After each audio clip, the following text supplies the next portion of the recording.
Explosive teaching and powerful prayer combined. Live with Pastor Sam Adeosun. It's time for PrayerLIfe with Pastor Sam Adeosun. Praise the Lord.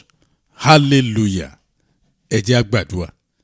Ọlọ́run wa àwa fi ọpẹ́ fún orúkọ yín, àwa fìyìn fún orúkọ yín, a tún fi ògo fún orúkọ yín lónìí. A yìn yín nítorí pé ẹ ṣé, nítorí pé àánú yín dúró láéláé. Kẹ̀rẹ̀kẹ̀rẹ̀ oṣù kẹsàn-án ó máa ń lọ. A dúpẹ́ lọ́wọ́ yín nítorí pé ẹ̀yin Ọlọ́run dá wa sí. A dúpẹ́ fún ìwà láàyè yín nínú ayé wa. A dúpẹ́ tó pé ẹ dáàbò bò wá, ẹ pa wá mọ́, ẹ ràn wá lọ́wọ́, ẹ mú ayé wa tẹ̀síwájú. Ohun gbogbo àti àwọn nǹkan míì tí a ò tiẹ̀ mọ̀ pé ń ṣe nínú ayé wa. A máa tún rò jinlẹ̀ lónìí, a dúpẹ́ lọ́wọ́ yín. Jésù Olúwa ẹ gbọ́ ọpẹ́ wa. Mo gbàdúrà fún yín níbikíbi tí ẹ ti ń gbóhùn mi lónìí lórúkọ Jésù Kristi. Àánú Ọlọ́run yóò ṣiṣẹ́ fún yín. Ọwọ́ agbára wà láàyè Ọlọ́run lórúkọ Jésù Kristi yóò wà pẹ̀lú yín. Ògo Ọlọ́run yóò máa farahàn lójoojúmọ́. Ẹ̀rí yín yóò sì máa pọ̀ sí. Ní orúkọ Jésù Kristi Olúwa wa. Àmín.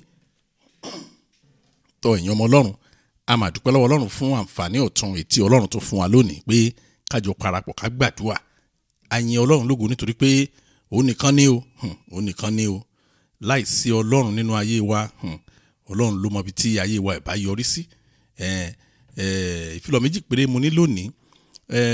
Àkọ́kọ́ náà ni pé bí ògo ti ń jẹ́ ti Ọlọ́run, àwọn èèyàn ẹ dákun ẹ máa múra sílẹ̀ fún fire conference wa o.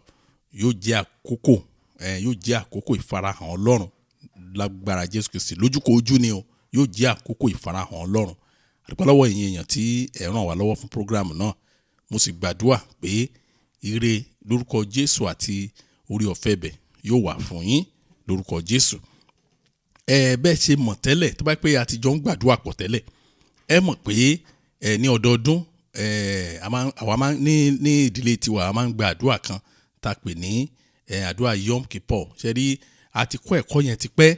Ìyẹn ni pé àwọn májẹ̀mú tí Ọlọ́run ní fún Ísírẹ́lì tó wà fún gbogbo àwọn ọmọ Ísírẹ́lì nípa tẹ̀mí, àti ìwò jẹ́ ọmọ Ísírẹ́lì nípasẹ̀ Ábúráhámù nípa tẹ̀mí. Ẹ rí àwa ṣà àwọn wo ni májẹ̀mú yẹn tó kàn wá tó jẹ́ pé tá a bá tẹ́rí sí orí ọ̀fẹ́ ẹ̀ máa ń pọ̀ gan. A rí pé ìkànnì ẹ̀ náà ni ọdún tí wọ́n ń pè ní Yom Kippur ní Ísírẹ́lì. Wọ́n máa ṣe lọ́dún yìí ní on the 24th and 25th. Bó ṣe máa ń sábà ṣe ni pé ọjọ́ rọ̀, yẹn ni pé tí on 24 yẹn tọ́jú yẹn bá ti ń lọlẹ̀, tó bá ti ń di evening, òyìnbó pè ní evening, the evening of 24th. Ó dàbí pé jẹ́ kìí ṣe ọjọ́ Sunday ni, bẹ́ẹ̀ nìkan ṣe sọ fún mi. Ó ní ọjọ́ Sunday òní ó bọ́ sí, bẹ́ẹ̀ dẹ̀ ni tó bá ti ń di ìrọ̀lẹ́ Sunday, láàárọ̀ Sunday ẹ jẹun, ọ̀sán Sunday ẹ jẹun, ó tán nìyẹn. Ó tún di nígbà tí ojú ọjọ́ bá pàdé ní alẹ́ Monday, yẹn ni pé alẹ́ ìrọ̀lẹ́ kápẹ́ ní ìrọ̀lẹ́ 24 àti alẹ́ títí wọ alẹ́ 25 òní Yom Kippur tí ní ọdún yìí tí wọ́n máa ṣe. Bí àwa ṣe máa ń sábà ṣe ni pé wá ti di aago 6 ìrọ̀lẹ́ yóò ní on the 24th yẹn àwa ti bẹ̀rẹ̀ àwẹ̀ tiwa nílé wa. Ó tún di aago 7 alẹ́ ọjọ́ kejì kí a tó ṣínú. Bí àwẹ̀ Yom Kippur ti lọ nìyẹn. Ṣe rí kò sí prayer point fún, máa ń sọ lọ́dọọdún mi ní prayer point fún Yom Kippur. Fún orí ọ̀fẹ́ ìdílé yín nìkan ni ẹ̀yin lè wá mọ ibi tí bàtà ti ń ta yín lẹ́sẹ̀, iṣẹ́ tẹ́ ẹ máa ṣe nìyẹn. Ṣùgbọ́n àwọn èèyàn máa ń béèrè ìbéèrè tó pọ̀ lọ́wọ́ mi nípa Yom Kippur. Mo dẹ̀ fẹ́ lo àǹfààní yìí láti sọ fún ẹ̀yin ọmọ Ọlọ́run pé màá ṣàlàyé ṣe fídíò ní ọ̀sẹ̀ tó ń bọ̀ sí YouTube tí fún àwọn tá a fẹ́ mọ ohun gbogbo nípa Yom Kippur yẹn. Ẹni tó bá ní ìbéèrè ẹ send ẹ̀ sí mi. Màá dáhùn, màá try. Torí pé olófin náà, olófin ní Ísírẹ́lì, but báwo la ṣe lè ṣe òfin yẹn lónìí? Gbogbo ẹ̀ náà la máa ní òfin 5 òun ló wà fún Yom Kippur yẹn láti bẹ̀rẹ̀ ayé wa di àkókò yìí. Mo gbàdúrà pé Ọlọ́run á gbọ́ àdúrà yín, Ọlọ́run á mú yín sìn òun ní ọ̀nà tó rọrùn. Kì í ṣe bẹ́ẹ̀ nìkan, ẹ ó jèrè Ọlọ́run lẹ́kùnrẹ́rẹ́ lórúkọ Jésù. Ẹ jẹ́ á wọnú àdúrà wa lọ.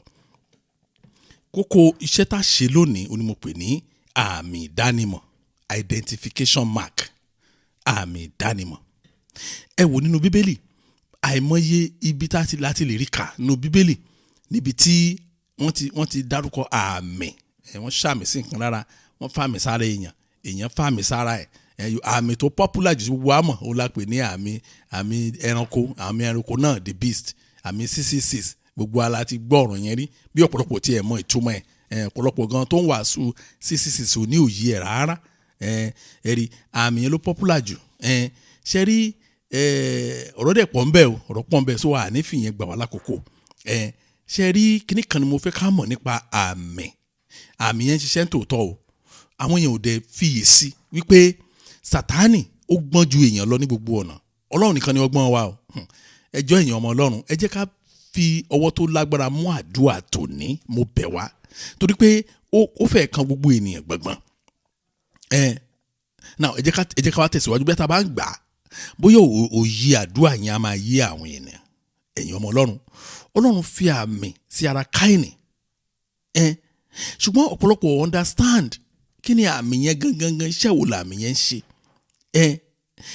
ọ̀pọ̀lọpọ̀ gbàgbọ́ pé ọ̀pọ̀lọpọ̀ rò pé àmì tí Ọlọ́run fi sí ara Káínì yẹn gangan ni ìṣòro ṣùgbọ́n Ọlọ́run lo àmì yẹn lábí kíì láti fi de ègún tó gún fún Káínì ni Ọlọ́run lo àmì yẹn ó fàmì yẹn sí dára láti lọ́ọ̀kì ègún tó wà nù ayé ẹ̀ ni ṣẹ́rí àmì yẹn orúkọ tó pọ̀ ni mo pe àmì tí Ọlọ́run fi sára Káínì àkọ́kọ́ ni mo pe ní ẹran ìyà àmì ẹran ìyà kò sí ṣòro tó ní kò sógun tó dojú kọ mìíràn kò ní kú ọ̀rọ̀ ikú ò sí lọ́wọ́ ẹ̀ ṣùgbọ́n a fẹ́ máa gbàdúrà fún ikú nítorí pé a kàn gbégbé ayé lásán ṣá mo gbàdúrà fún yín bẹ́ẹ̀ tí ń gbọ́ mi ẹ̀ ní gbégbé ayé yìí lásán ṣá lórúkọ Jésù Kristi now ẹ wo ṣe rí nígbà míì gan àwọn èèyàn pàápàá wọn ò kì í sábà rí inú ayé wọn pé wọ́n ní àmì ẹran àyàfẹ́ tó bá kè sára ìyẹn àmì ìyá báni lẹ́jẹ̀ mu àmì orúkọ gangan nìyẹn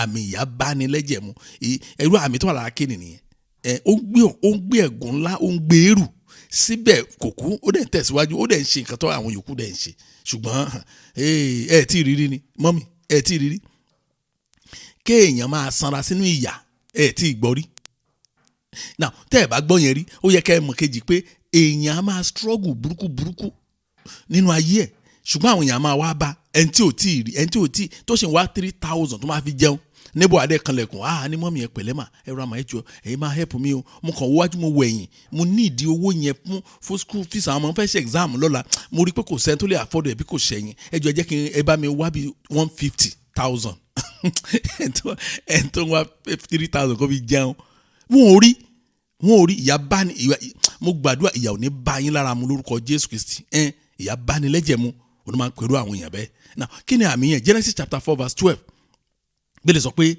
bí ìwọ bá ru ilẹ̀ kì yóò fi agbára rẹ̀ so èso rẹ̀ fún ọ mọ́ ìwọ yóò sì jẹ́ ìsànsá àti alárìnkiri ní orí ilẹ̀ ayé Ọlọ́run mi ò eru ègún burúkú kí wàá ní reason fún téèyàn fi wà láyé nígbà jẹ́ pé number one ayé ilẹ̀ ò mú àsìkò wá fún mọ́ ìsànsá ni àtàlárìnkiri kò lè kéèpù iṣẹ́ kan gan bó ṣe ń bọ́ ló bá bọ́ àtúnṣáṣí mi àtúbọ́ àwọn nǹkan tó yẹ ká bẹ̀rẹ̀ sí dojúkọ nú ayé wa nìyẹn ṣùgbọ́n ó ṣe ń láàánú pé àwọn tó ń pè àdúrà fún wa lónìí nǹkan ṣàárín ni pé ọ̀tá tó wà nú ayé mi irọ́ ká farabalẹ̀ kẹ́kọ̀ọ́ bíbélì ní ká lè bọ́ lọ́wọ́ àríkèrèkè Sátánì bí Sátánì ti ń dọ́gbọ́n jí àwọn èèyàn níyà Jésù Olúwa ẹ wé gbogbo àmì ìyà kúrò nínú ayé mi Oh Lord, remove the mark of suffering from my life àmì ìyà àmì téèyàn máa jìyà àwádàbí sóònú ẹ̀kú àmúmọ́ra Jésù Olúwa gbogbo àmì ìyà tó lè farahàn nínú ayé mi lórúkọ Jésù ẹ fi ẹ̀jẹ̀ yín wẹ̀ dànù ẹ̀jẹ̀ àgbàdua bẹ́ẹ̀ ní orúkọ Jésù Ọlọ́run ayérayé mo gbàdúrà gbogbo àmì ìyà tó farahàn nínú ayé mi lórúkọ Jésù olúẹ̀wẹ̀ dànù fi ẹ̀jẹ̀ yín wẹ̀ dànù gbogbo àmì tó ẹ̀yin àmì ìyà téèyàn kan máa jìyà ní kọ̀rọ̀ táwọn èèyàn tún ní rí gan àwọn èèyàn àwọn á máa sọ pé ọlá Jésù ń yọ lára yín nìkan tó máa tẹnumọ́ ni wọ́n ní dádì ọlá Jésù ń yọ lára yín ṣùgbọ́n ẹ̀yin fúnra yín lẹ́mọ̀ nǹkan tẹ́ tara bọ̀ ní kọ̀rọ̀ mo gbàdúrà gbogbo àmì ìyà lórúkọ Jésù Kristi olúẹ̀wẹ̀ dànù ayé mi olúẹ̀wẹ̀ dànù lórúkọ Jésù olúẹ̀wẹ̀ dànù gbọ́ àdúrà Jésù Kristi Olúwa wa ẹ̀yin ọmọ Ọlọ́run àbẹ́yìn náà gbọ́ ọ̀rọ̀ tí wọ́n sọ ń bẹ̀ yẹn ni wọ́n ní bí ìwọ bá ru ilẹ̀ kì yóò fi agbára rẹ̀ so èso fún ọ mọ́ oh my God irú ẹ̀gún burúkú wo nìyẹn now kí wá lè nígbà tí bíi sọ pé ẹni tí ò bá ṣiṣẹ́ kò yẹ kó jẹun èèyàn tó wá bẹ̀rẹ̀ sí ṣiṣẹ́ báyà ṣekú dórógbó síbẹ̀ ojú àwò kálù bó ti máa ń sọ lù wá ni wọ́n ní ojú awọ ẹ̀ kò kálù àwọn míì àsọkún wọ́n ní omi ṣàpàpọ̀ jọ kà lọ gbogbo ọgbọ́n tó ta síṣẹ́ gbogbo ọgbọ́n tó ta kó lè ta fún àwọn agbára kan wà ní ayé tó kàn sabotage gbogbo àwọn akitiyan ìyẹn àmì burúkú yẹn ni o ẹ̀yin náà ti wá rí i pé àgbà léraléra ni àdúrà tó sẹ́yìn àdúrà wo gan ni kì í ṣàgbà léraléra ṣùgbọ́n àwọn míì máa ń káyìn lára tẹ́ ẹ̀ máa ń fagídí gbà á yẹn ni pé ilẹ̀ ò ní mú àsunkún ẹ̀ jáde wá mọ́ the ground will not bring its fullness bẹ́ẹ̀ àsunkún ló yẹ kí ilẹ̀ mú ẹ̀yin náà máa wo tó wáá pẹ́ ní ìrírí ọ̀gbìn ẹni tó bá gbin iṣu ó wá fẹ́ lọ ṣe ìkórè iṣu tó wá ń wú jáde kó tó rí kan wú jáde ó kọ̀ tóbi títí ó kàn gbalẹ̀ rẹpẹtẹ báwo nínú àgbẹ̀ yẹn ṣe máa dùn tó ṣùgbọ́n tó bá pẹ́ gbé àgbàdo kó wá jẹ́ ọlọ́mọ skátà agídí náà fi máa rí ẹyọ wúrà àgbàdo 6 nínú odidi ṣùkú àgbàdo kan ta ló fẹ́ rà ó ti ṣòwò ṣọ́ọ̀tì nìyẹn gbogbo làálà ìjà sásán nìyẹn a sọ fún Ọlọ́run láti òní lọ ní ilẹ̀ tí mo bá tẹ̀ yóò mú àsunkún rẹ̀ jáde wá fún mi lórúkọ Jésù henceforth the ground I walk will bring its fullness for me in Jesus name bá ti máa gbà nìyẹn pé Jésù Olúwa láti òní yìí lọ orí ilẹ̀ tí mo bá ti tẹ̀ yóò mú àsunkún rẹ̀ jáde wá fún mi ẹ jẹ́ a gbàdúrà ní orúkọ Jésù Ọlọ́run ayérayé mo gbàdúrà lórúkọ Jésù Kristi orí ilẹ̀ tí mo bá ti tẹ̀ yóò mú àsunkún rẹ̀ jáde ní orúkọ Jésù yóò mú àsunkún rẹ̀ jáde ní orí ilẹ̀ tí mo tẹ̀ lọ tí mo tẹ̀ bọ̀ yóò mú àsunkún rẹ̀ jáde ní orúkọ Jésù Kristi ilẹ̀ mú àsunkún rẹ̀ jáde fún mi ilẹ̀ mú àsunkún rẹ̀ jáde fún mi gbọ́ àdúrà Jésù Kristi Olúwa wa ẹ̀wọ́ èèyàn ọmọ Ọlọ́run kí ló mú kéèyàn máa ṣiṣẹ́ bí àwọn ẹlòmíín síbẹ̀ kò rí èrè bí àwọn ẹlòmíín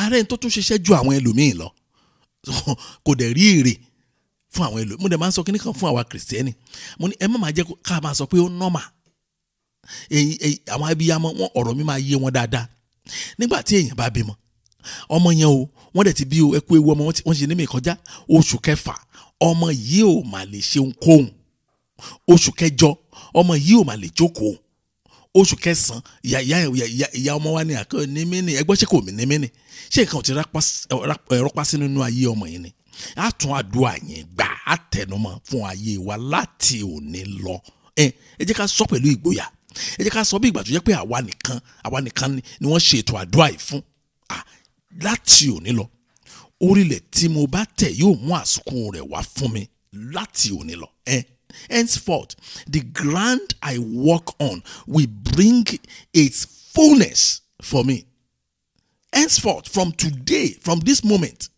láti òní lọ orílẹ̀ tí mo bá tẹ̀ yóò mú àsunkún rẹ̀ láti òní lọ orílẹ̀ tí àwọn ọmọ mi bá tẹ̀ yóò mú àsunkún rẹ̀ jáde láti òní lọ orílẹ̀ tí ìdílé mi bá tẹ̀ yóò mú àsunkún rẹ̀ ẹ jẹ́ a gbàdúrà bẹ́ẹ̀ ní orúkọ Jésù Ọlọ́run ayérayé mo gbàdúrà láti òní lọ orílẹ̀ tí mo bá tẹ̀ yóò mú àsunkún rẹ̀ jáde fún mi orílẹ̀ tí mo bá tẹ̀ yóò mú àsunkún rẹ̀ jáde fún mi láti òní lọ láti lọ́lọ́ yìí lọ láti ìsinsìnyí lọ orílẹ̀ tí mo bá tẹ̀ mú àsunkún rẹ̀ jáde máa mú àsunkún rẹ̀ jáde ní orúkọ Jésù Kristi máa mú àsunkún rẹ̀ jáde ní orúkọ Jésù Kristi máa mú àsunkún rẹ̀ jáde láti òní lọ orílẹ̀ tí ìdílé mi tẹ̀ mú àsunkún rẹ̀ jáde ẹ tẹra máa dúà yẹn dákun ẹ gbà tọkàntọkàn bẹ́ẹ̀ tí ń gbà tọkàntọkàn ẹ gbà tí gbóyà láti òní lọ orílẹ̀ tí mo tẹ̀ mú àsunkún rẹ̀ jáde gbọ́ àdúrà Jésù Kristi Olúwa wa ẹ máa rí àwọn míì ẹ rí kò síbi tí wọ́n dé kò sí ìlú tí wọ́n wà ohun tó máa tẹnumọ́ ni pé ìlú yìí ò dáa ní tó máa tẹnumọ́ nìyẹn kí ló dẹ̀ fa ìrírí wọn ní ìlú yẹn kò dáa wọn ìlú yẹn wà òkè ẹ̀rí tábàdẹ̀ rẹ lómi ibi iṣẹ́ tó ń ṣiṣẹ́ yẹn kò síbi tó ti ṣiṣẹ́ rí ìgbà ibi iṣẹ́ yóò dáa o ibi iṣẹ́ yóò dáa rà tọ̀ wọ́n kàn kórìíra mi ibi iṣẹ́ yóò dáa wọn ò tiẹ̀ ṣe kíní kan ibi iṣẹ́ yóò dáa wọ́n fẹ́ tọ́ mi dùn kò ní í dáa ẹ̀rí irú ẹni bẹ́ẹ̀ ohun tó yẹ kó máa kíyèsí ni pé ṣé àmì káínì ti wà nú ayé mi báyìí àmì ìyà mọ́ mi lára àmì burúkú ni ẹ jẹ́ kí n sọ fún yín o ìlú tẹ́ wà yẹn dáa o bẹ́ẹ̀ ni mo sọ fún yín tó pé nílùú tẹ́ wà yẹn àwọn tó ń ṣe rere ń bẹ o ó mà ṣe o ṣé ẹ tẹ́yìn bá fẹ́ tanra ìjẹ́ ọmọ skul tó bá fẹ́ tanra ìjẹ́ òun la máa sọ fáwọn òbí ẹ̀ pé mọ́mì mo fẹ́ẹ̀lì máàsì yẹn tó pé tíṣà máàsì hate mi ọmọ yẹn ń tanra ìjẹ́ ni àwa náà ti pariwo bẹ́ẹ̀ rí mo rántí dáadáa mo ti délé rí wọ́n ní wá kí ló dé 30/100 àṣetẹ́sì lọ́jọ́ àṣetẹ́sì lọ́jọ́ yẹn ni 30 nínú 100 kí ló dé 30 lọ́nà mo ní kí ni ṣé mo máa try lóòótọ́ lọ̀rọ̀ yẹn ṣùgbọ́n kì í ṣe excuse tó mọ́pọ̀ lọ dání mo ní máa try ní kíláàsì wa èmi ní second èmi náà bá tó gba 30 ẹnìkan péré òun ló gba 32 lẹ́yìn mi àbí 24 23 22 18 wà ń bẹ̀ mo sọ wọ́n mi ẹgbọ́n ṣé ọ̀rọ̀ nìyẹn lóòótọ́ tó ṣẹlẹ̀ gangan nìyẹn but kì í ṣọ̀rọ̀ kì í ṣe excuse òótọ́ tó wà ń bẹ̀ nìyẹn bẹ́ẹ̀ ló ṣe rí fún ẹlòmíì tó ní ìlú yìí ò dáa ìlú yìí ò dáa ìlú yìí ò dáa ẹ mà ní president ń lu yẹn ọmọ ẹnìkan mà ní ìlú yìí ò dáa ìlú yìí ò dáa àwọn kan máa ń gba contract ń lu yẹn èèyàn bíi tiyín náà mà ní ìlú yìí iṣẹ́ yìí ò dáa ẹnìkan mà ní manager ń bẹ̀ ẹ rí i pé kì í ṣèlú ni ò dáa èèyàn ló yẹ kó yẹrẹ ẹ̀ wò dáadáa Jésù Olúwa ẹ fi ẹ̀jẹ̀ yín gbẹ gbogbo àmì ìnira kúrò nínú ayé mi àmì ìnira gbogbo kan nira gógó oh Lord wash all the marks of pain away from my life gbogbo àmì ìnira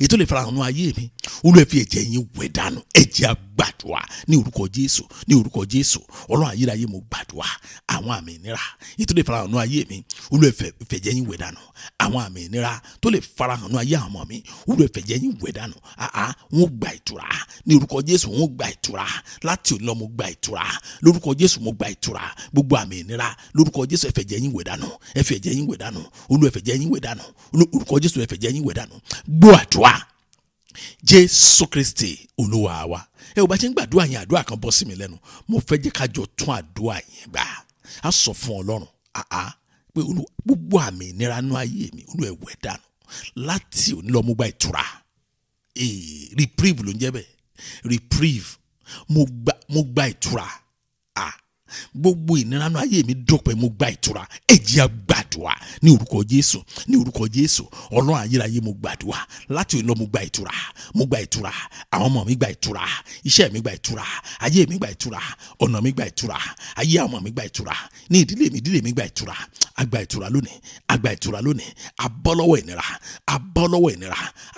lọ́wọ́ ìnira àti gba ìtura o Ọlọ́run fún wa ní ìtura ọkàn wa balẹ̀ ọkàn wa yọ̀ ayé wa tẹ̀síwájú ògo Ọlọ́run farahàn lórúkọ Jésù Olúwa wa Olúwa ṣàánú wa gbọ́ àdúrà Jésù Kristi Olúwa wa orúkọ míì tí mo fún àmì Káínì ni mo pè ní àmì mágùn àwọn àgbà Yorùbá àwọn ọmọ kan tó pè ní mágùn mo fi ẹnìkan ṣe fíìmù kan láyé john ó wá túmọ̀ mágùn pè ní thunderbolt èmi ò mọ̀ bóyá òun náà ló jẹ́ o ẹ̀rí ìyẹn ni pé obìnrin tán ti pa àlè lẹ́kọ̀ọ́ ọkùnrin mi ò gbọdọ̀ gorí ẹ̀ àmì yẹn lágbára gan o tó wà lára Káínì tó àfojú fò nítorí pé àrò jinlẹ̀ káwọn bó ṣe burú tó wọ́n ti pa àlè lé ẹ̀rí àwa jẹ́ ibikíbi tó bá dé á jẹ́ ìkórìtà èébú wọ́n máa yọ èébú lára ẹ̀ níbikíbi tó bá dé tí ìgbọ́rí ni dádì ẹgbẹ́ tó máa sọ pé ẹnìkan ò ní ẹran ìfẹ́ lára tí ìgbọ́rọ̀ yẹn rí wọ́n á ní kò lẹ́ran ìfẹ́ lára wọn kàn ní láìkì ẹ̀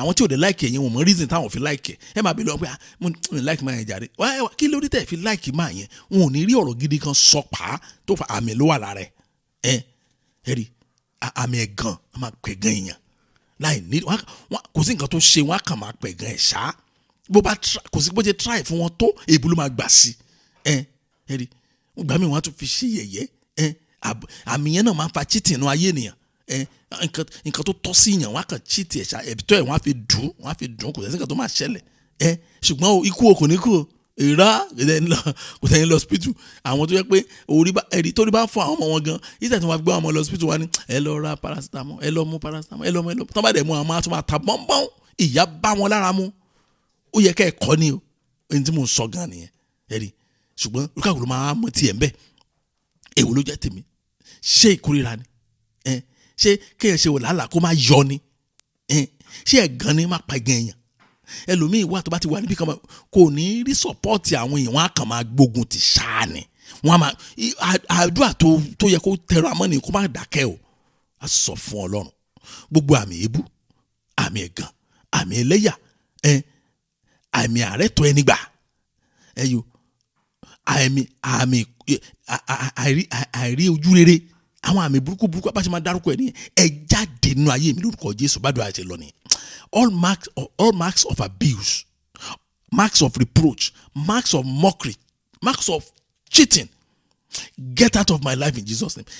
Mo sọ fún àwọn ìgboyà la máa fi gbàdúrà yẹn. Àwa náà ní ṣojo, àní ṣọ̀lẹ, torí pé a ní Ọlọ́run tó jẹ́ ọba gbogbo ayé, àní ní ìhà wa. A sọ fún Ọlọ́run gbogbo àmì èébú nínú ayé mi, gbogbo àmì ẹ̀gàn nínú ayé mi, gbogbo àmì ẹlẹ́yà, gbogbo àmì àrí ẹ̀tọ́ ẹni gbà, gbogbo àmì àìdé ìkórìtà ẹ̀rí nínú ayé mi, ẹ jáde lórúkọ Jésù Kristi. Ẹ jẹ́ a gbàdúrà ní orúkọ Jésù, ní orúkọ Jésù.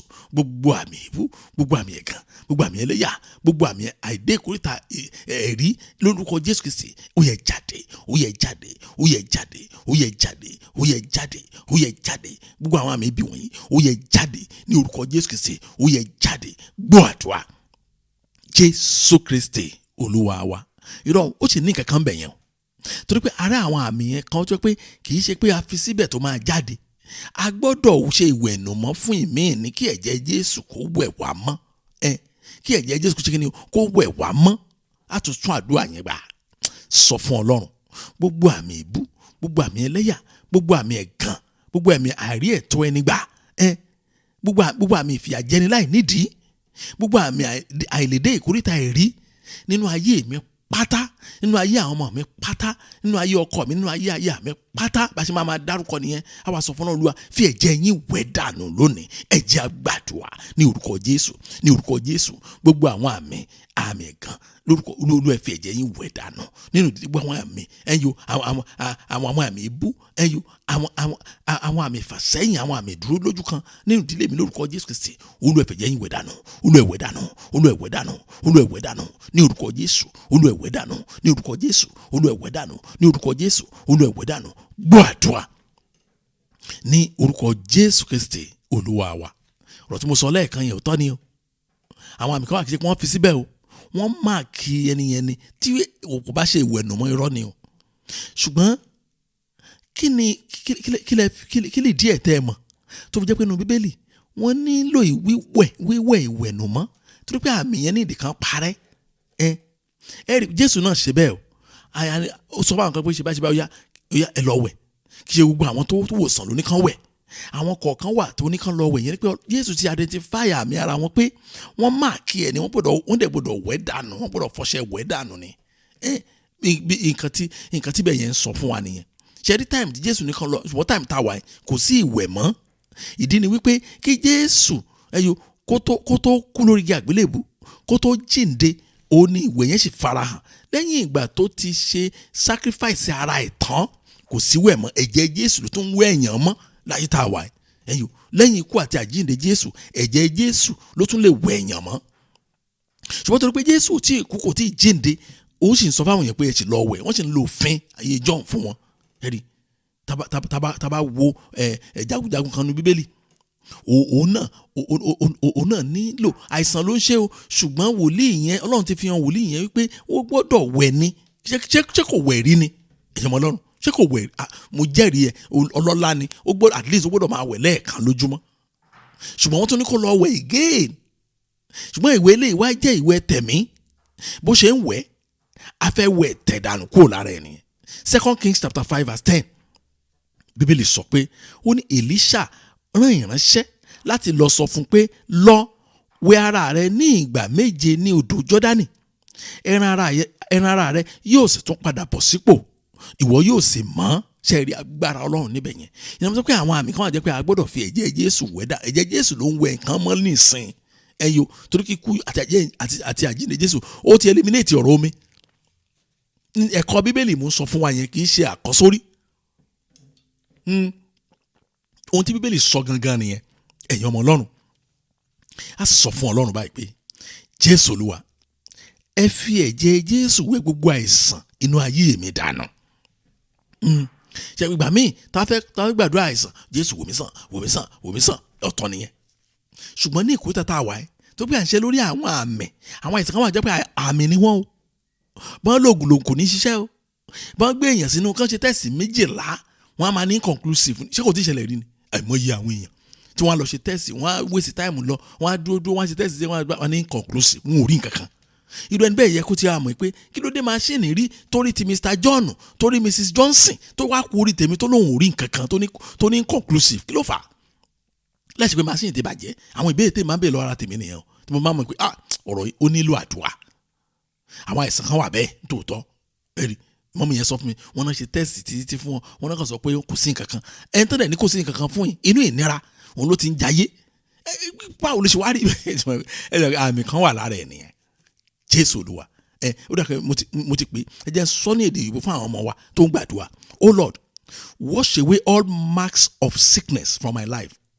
Jésù Olúwa ẹ fi ẹ̀jẹ̀ yín ẹ fi wẹ̀ gbogbo àìsàn pátá nínú ayé mi ẹ fi wẹ̀ dànù gbogbo àìsàn nínú ayé mi ẹ̀jẹ̀ Jésù wẹ̀ dànù gbogbo àìsàn nínú ayé mi ẹ̀jẹ̀ gbàdúrà bẹ́ẹ̀ ní orúkọ Jésù bàbá mo gbàdúrà gbogbo àìsàn nínú ayé mi ẹ̀jẹ̀ Jésù ó yá wẹ̀ dànù ẹ̀jẹ̀ Jésù ó yá máa wẹ̀ dànù ẹ̀jẹ̀ Jésù wẹ̀ àìsàn dànù gbogbo ẹ̀sìn tó farahàn nínú ayé àwọn ọmọ mi pátá mo gbàdúrà fún yín lónìí ẹ̀yin ọmọ mi àìsàn nínú ayé ẹ̀jẹ̀ Jésù wẹ̀ dànù ẹ̀jẹ̀ Jésù wẹ̀ dànù ẹ̀jẹ̀ Jésù kàn yín lára ẹ̀jẹ̀ Jésù wẹ̀ dànù ẹ gbé ìgbé ayé àlàáfíà ẹ gbé ìgbé ayé àlàáfíà àìgbó àìsàn tó lè farahàn nínú ayé àyà mi ẹ̀jẹ̀ Jésù wẹ̀ dànù ó yá gbé ìgbé ayé àlàáfíà máa gbé ìgbé ayé àlàáfíà gbogbo àìsàn tó farahàn nínú ayé ọkọ mi ẹ̀jẹ̀ Jésù wẹ̀ dànù ó yá gbé ìgbé ayé àlàáfíà máa gbé ìgbé ayé àlàáfíà àìsàn tó farahàn nínú ìdílé mi ẹ̀jẹ̀ Jésù wẹ̀ dànù ó yá ìdílé mi gbé ìgbé ayé àlàáfíà máa gbé ìgbé ayé àlàáfíà gbọ́ àdúrà Jésù Kristi Olúwa wa ẹ̀rí wòlíì lásán yẹn Jésù Olúwa wa gan kọ́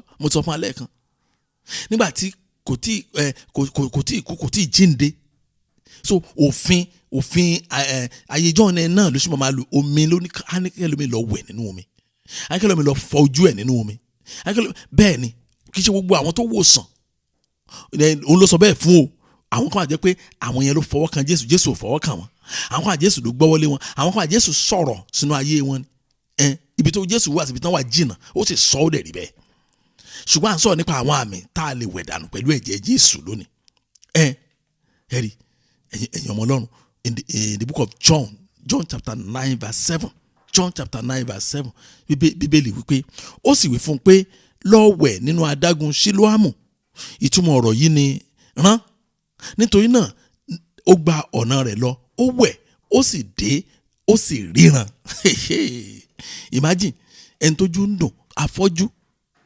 mo mọ̀ pé ẹni tó bá fọ́jú wọn á ní tójú bá ti ń dùn dédé wọn á ní kó lọ gba glasses tó bá tún yá ọ wọ́n lè sọ pé kí a máa ṣe surgery àwọn kan tí tán fi ń wo ẹni tí ojú ẹ̀ ò ríran nìyẹn o wọ́n lè ní cataract ní oyè ìta kójú yẹn tó lọ pin wọ́n á ṣe àdẹ̀bẹ̀ sí ràn ṣùgbọ́n Jésù mọ̀ pé tán bá ṣe surgery kò ní í ṣiṣẹ́ àìmọye oògùn tán ti fi sí kò lè work tó pé àmì burúkú ni àmì ní ẹ̀rí ó dẹ̀ ní kó lọ wẹ̀ ó dẹ̀ sì ríran bẹ́ẹ̀ la ṣe máa sọ fún Ọlọ́run lórí gbogbo àìsàn tó bá farahàn báyìí gbogbo àìsàn tó bá farahàn báyìí Ọlọ́run fẹ́ gba ọwọ́ yín ṣiṣẹ́ nínú ayé ẹ̀ tó ṣàìsàn ni ẹgbàá mo sọ fún yín ipò tó bá pẹ́ yẹn fúnra ẹ̀ lẹ́ ṣàìsàn Ọlọ́run á gba ọwọ́ yín ṣiṣẹ́ ní àgọ́ ara yín bọ́lọ̀ ti bẹ̀tẹ̀ mi ẹ̀bẹ̀ láàyè á sọ fún Ọlọ́run ẹ̀rí bẹ̀ pẹ̀lú ìgbàgbọ́ ẹ̀rí mo bọ̀tìkì tó ṣàlàyé yẹn irú àìsàn wo òun lẹ́nu bá ń sọ bí ìbáàjẹ́ mental health ìbáàjẹ́ demonic manifestation ìbáàjẹ́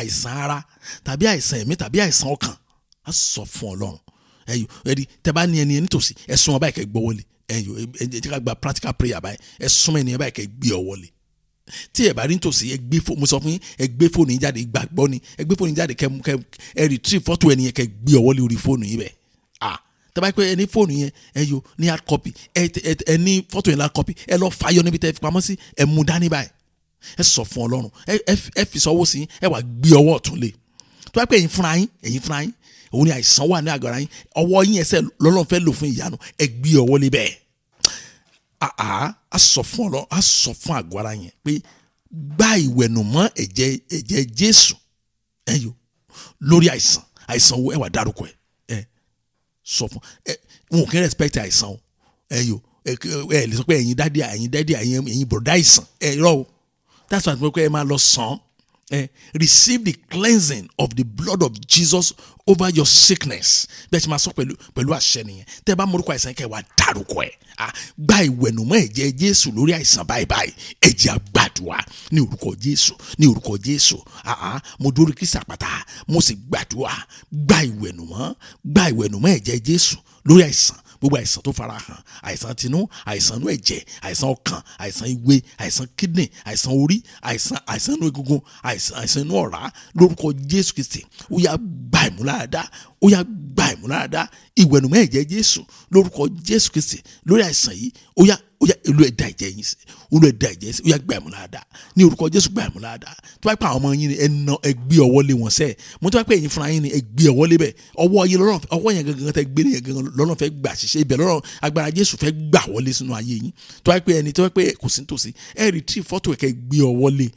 Tẹ bá ní fọ́tò gangan ẹ mú jáde, ẹ gbọ́wọ́ lé síbẹ̀. Ẹ máa pàṣẹ, ẹ máa sọ, ẹ máa pàṣẹ.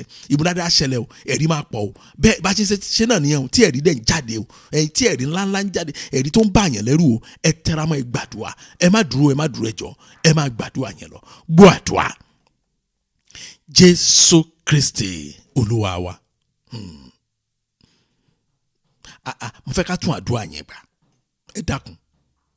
Tàbádé ìkórìtà kan, ó máa wù mí ká tẹra mọ́ àdúrà kan. Tàbádé ìkórìtà yẹn kò dẹ̀ kí n ro mí lójú. Ìtọ́ yẹn pé mo mọ̀ pé tá a bá lù dáadáa, a máa make amendment yẹn. Wọ́n ní bálágbẹ̀rẹ̀ bá ti ń lu ní lójú kan náà, irin yẹn ní àmì nìyẹn. A sọ fún Ọlọ́run pé mo gbé ọwọ́ lé àìsàn yẹn ní orúkọ Bàbá, tọmọ ti Ẹ̀mí Mímọ́. Ìwẹ̀nùmọ́ ẹ̀jẹ̀ Jésù. Ó yá agbára yìí, ó yá máa gbà báyìí. Gba ìwẹ̀nùmọ́ ẹ̀jẹ̀ Jésù. This body receive the cleansing of the blood of Jesus. Ọwọ́ tẹ gbélé àgọ́ ara yẹn bẹ́ẹ̀ ṣe máa sọ nìyẹn.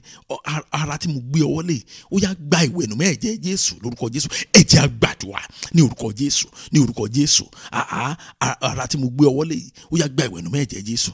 Gba ìwẹ̀nùmọ́ ẹ̀jẹ̀ Jésù, gba ìwẹ̀nùmọ́ ẹ̀jẹ̀ Jésù ní orúkọ Jésù Kristi. Ó yá gba ìwẹ̀nùmọ́ ẹ̀jẹ̀ Jésù, ó yá gba ìwẹ̀nùmọ́ ẹ̀jẹ̀ Jésù. Ó yá gba ìlera, ó yá gba ìlera, ó yá gba ìlera. Ẹ̀jẹ̀ Jésù, ẹ̀jẹ̀ Jésù. Gba ìwẹ̀nùmọ́ ẹ̀jẹ̀ Jésù, gba ìwẹ̀nùmọ́ ẹ̀jẹ̀ Jésù ní orúkọ Jésù Kristi. Ó yá gba ìwẹ̀nùmọ́ ẹ̀jẹ̀ Jésù ní orúkọ Jésù Kristi. Ó yá gba ìwẹ̀nùmọ́ ẹ̀jẹ̀ Jésù. Gbọ́ àdúrà. Jésù Kristi Olúwa wa.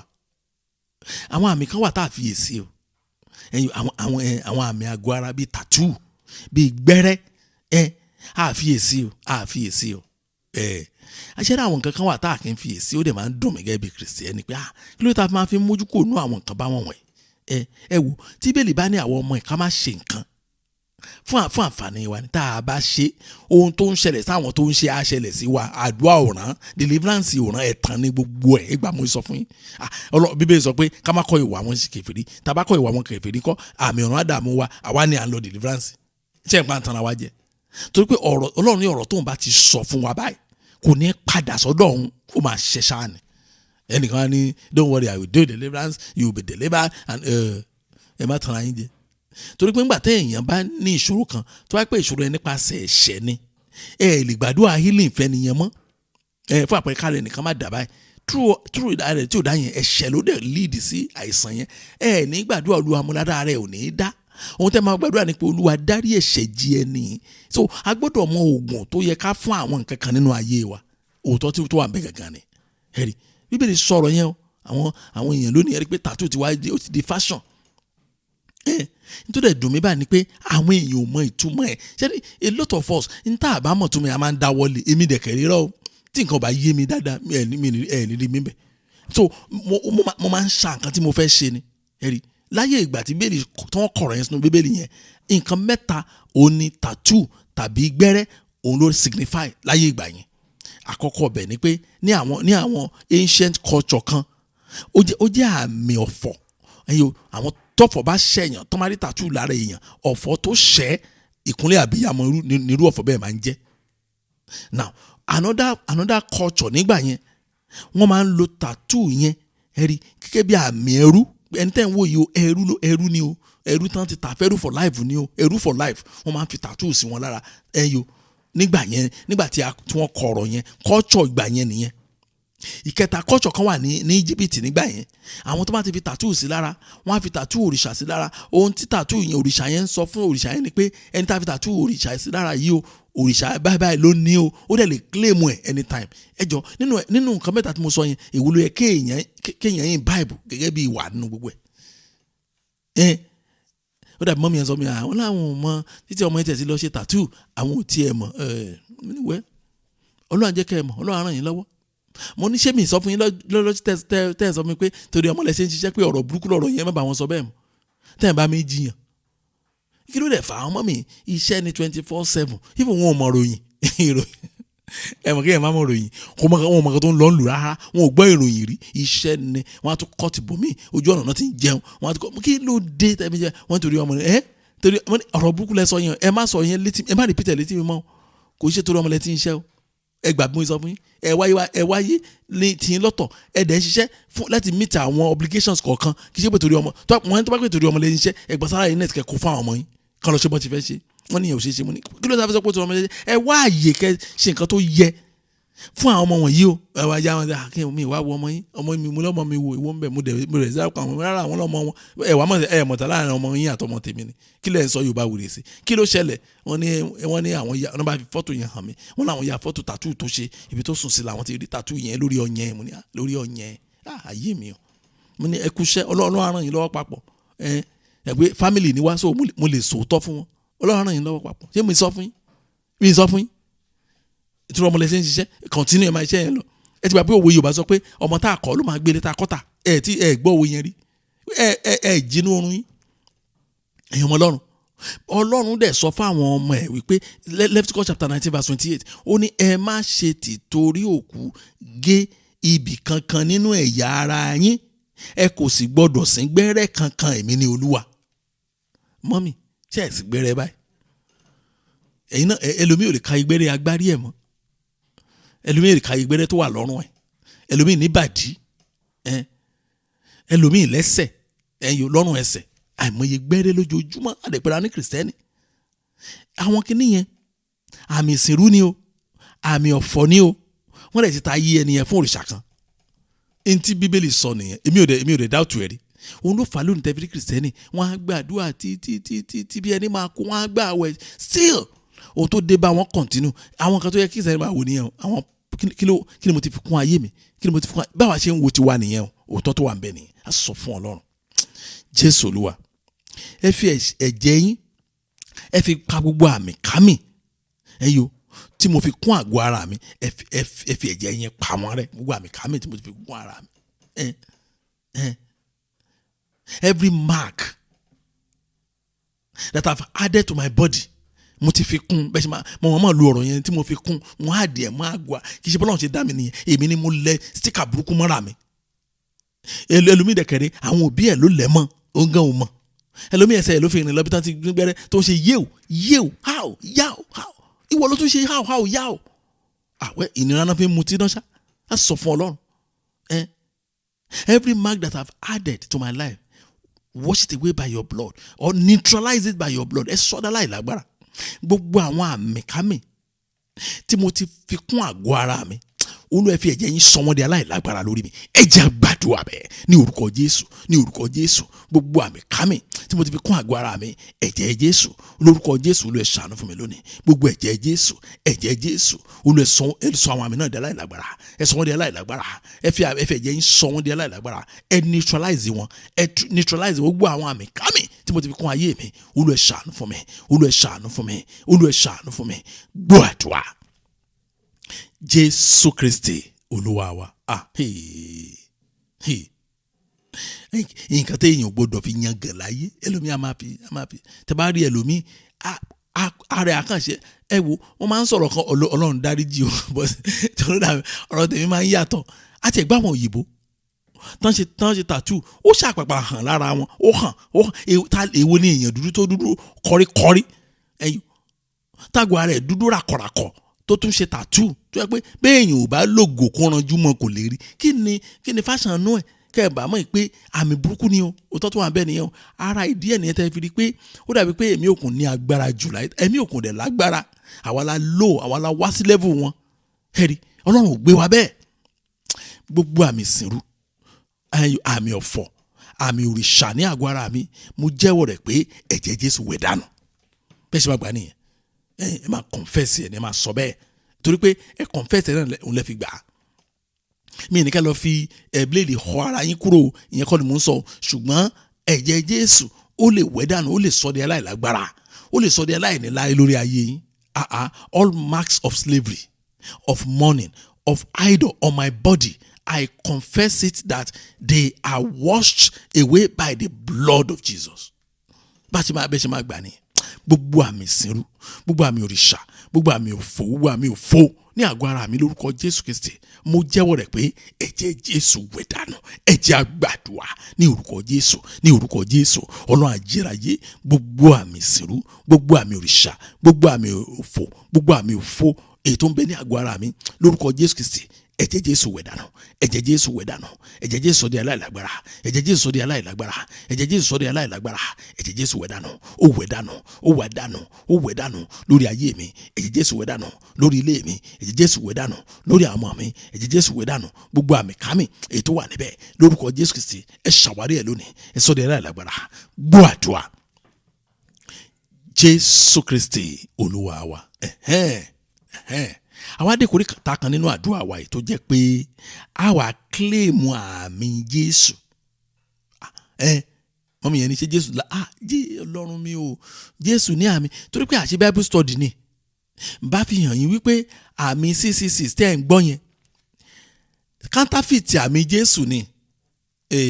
Ó yẹ kẹ́ ẹ ti mọ̀ gbogbo nǹkan tí Ọlọ́run bá fẹ́ ṣe, Sátánì náà máa ní counterfeit ẹ̀. Torí pé Ọlọ́run sọ fún àwọn wòlíì ẹ̀ ẹ̀yìn ní Ísírẹ́lì pé ó ní nǹkan tó máa fi sí ọwọ́, àmì tó máa fi tó máa lọ́wọ́ wọn àti ní agbárí orí wọn, níwájú orí wọn, tó máa fi wà ní remembrance Ọlọ́run pé ìránṣẹ́ mi làwọn wọ̀nyí.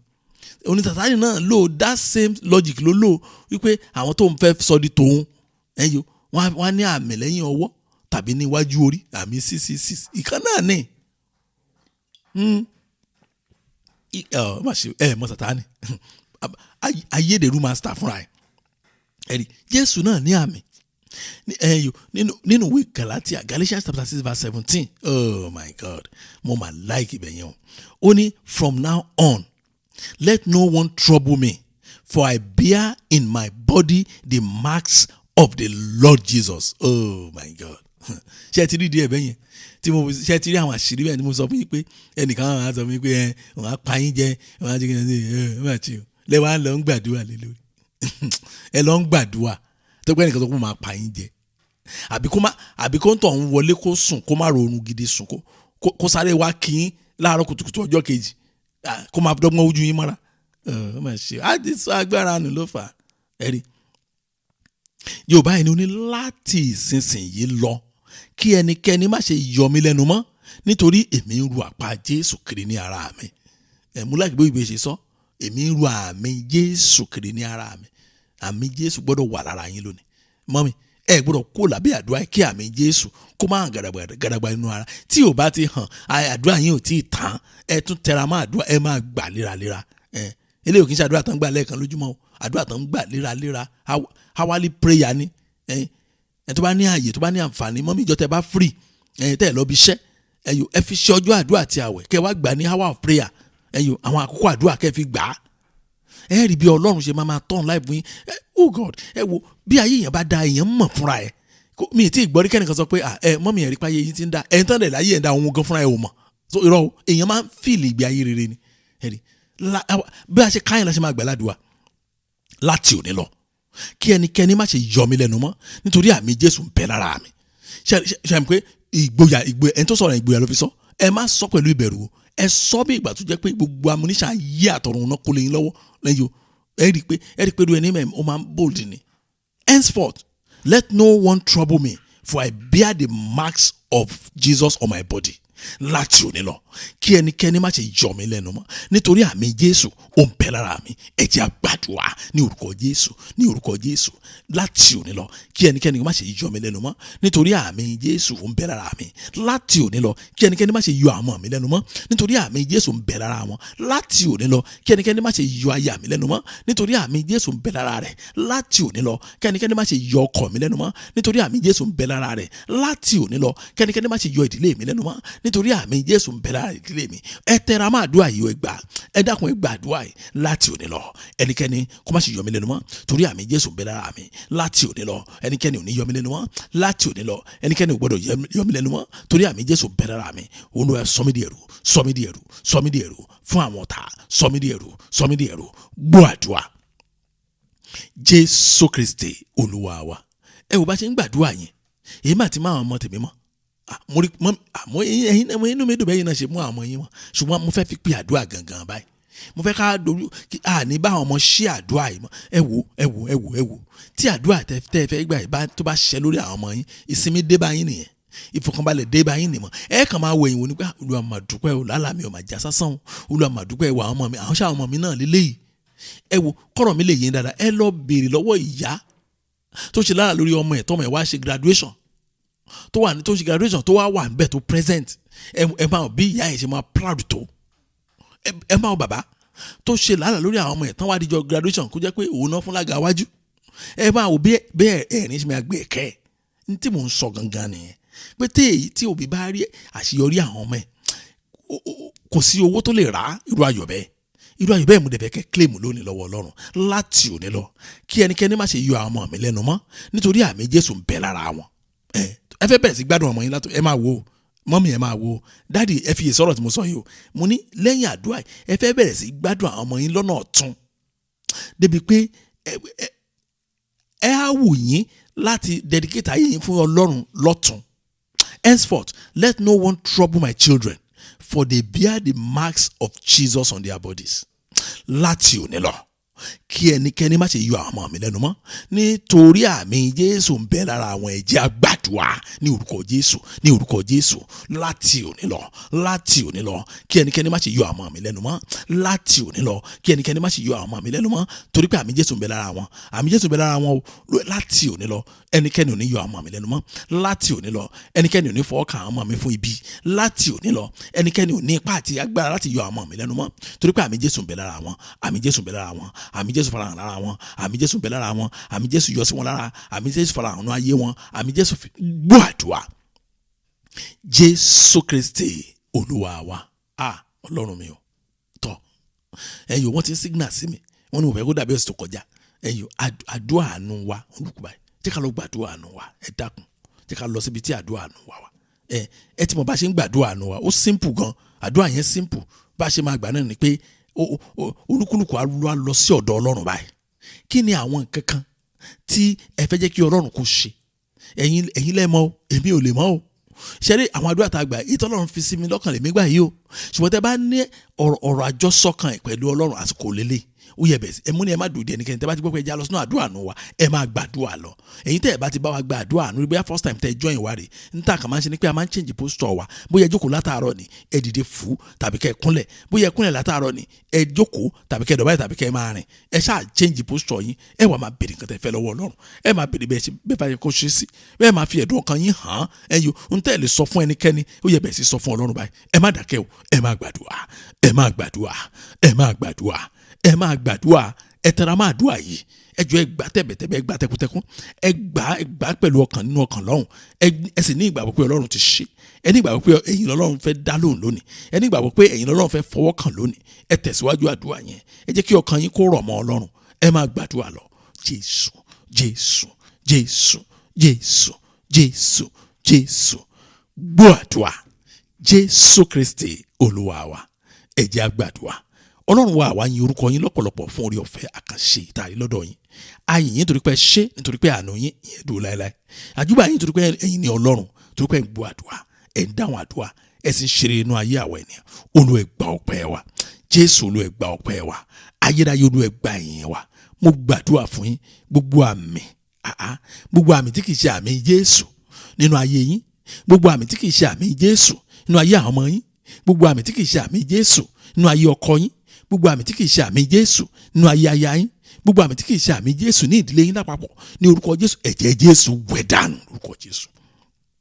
Àmì ìkórìíra, àmì àìní àṣeyọrí, àmì àìní ìtẹ̀síwájú, àmì téèyàn kìí kó èrè ó jọ fún nǹkan ayọ̀, lórúkọ Jésù, ẹ̀jẹ̀ Jésù wẹ̀ dànù lórúkọ Jésù Kristi. Àmì tiraka, àmì àìsàn, àmì ìdúró lójú kan, àmì ìfàsẹ́yìn, ní orúkọ Jésù, ẹ̀jẹ̀ Jésù wẹ̀ dànù, ẹ̀jẹ̀ Jésù wẹ̀ dànù, ẹ̀jẹ̀ Jésù wẹ̀ dànù, ẹ̀jẹ̀ Jésù wẹ̀ dànù, ẹ̀jẹ̀ Jésù wẹ̀ dànù. Gbogbo àwọn àmì tí ò ní nǹkan ṣe pẹ̀lú orúkọ Jésù, ẹ̀jẹ̀ Jésù wẹ̀ dànù. Mo á bẹ̀bẹ̀ báyìí fún àmì Jésù ní ara yín pé láti òní lọ ẹnikẹ́ni ò ní ipá àti agbára láti yọ yín lẹ́nu mọ́. Mo ní láti ìsinsìnyí lọ, láti gẹ́gẹ́ bí ọ̀rọ̀ Ọlọ́run, kò sí ẹnikẹ́ni inú ayé yìí tàbí ní ayé míì tó ní ipá àti agbára láti yọ àwọn ọmọ yín lẹ́nu mọ́. Ẹ ní ìsinmi ní ìhà gbogbo, lórí iṣẹ́ yín ẹ ní ìsinmi, lórí àwọn ọmọ yín ẹ ní ìsinmi, lórí ìdílé yín ẹ ní ìsinmi, lórí ọ̀rọ̀ ayé yín ẹ ní ìsinmi, lórúkọ Jésù Kristi. Ọlọ́run fi ọkàn yín balẹ̀, Ọlọ́run fi ọkàn yín balẹ̀. Mo fẹ́ kẹ́ máa fi ìbàlẹ̀ ọkàn lo ayé yín, bẹ́ẹ̀ ni ó ṣe láti òní lọ. Ògo Ọlọ́run farahàn, agbára wà láàyè rẹ̀, ó ṣiṣẹ́ fún yín. Ògo ni fún Ọlọ́run lókè ọ̀run, ní orúkọ Jésù Kristi Olúwa wa. Àmín. Jẹ́ kó bẹ̀rẹ̀ Jésù Kristi Olúwa wa, ìfẹ́mọ́ ti Ọlọ́run dàpọ̀ tí ẹ̀mọ́ kó máa bá wa lọ, kọ́lọ́run kó ṣàánú fún wa, àti rí àánú Ọlọ́run gbà náà, ní orúkọ Jésù Kristi Olúwa wa. Àmín. Praise the Lord. Hallelujah. Thank you and God bless you.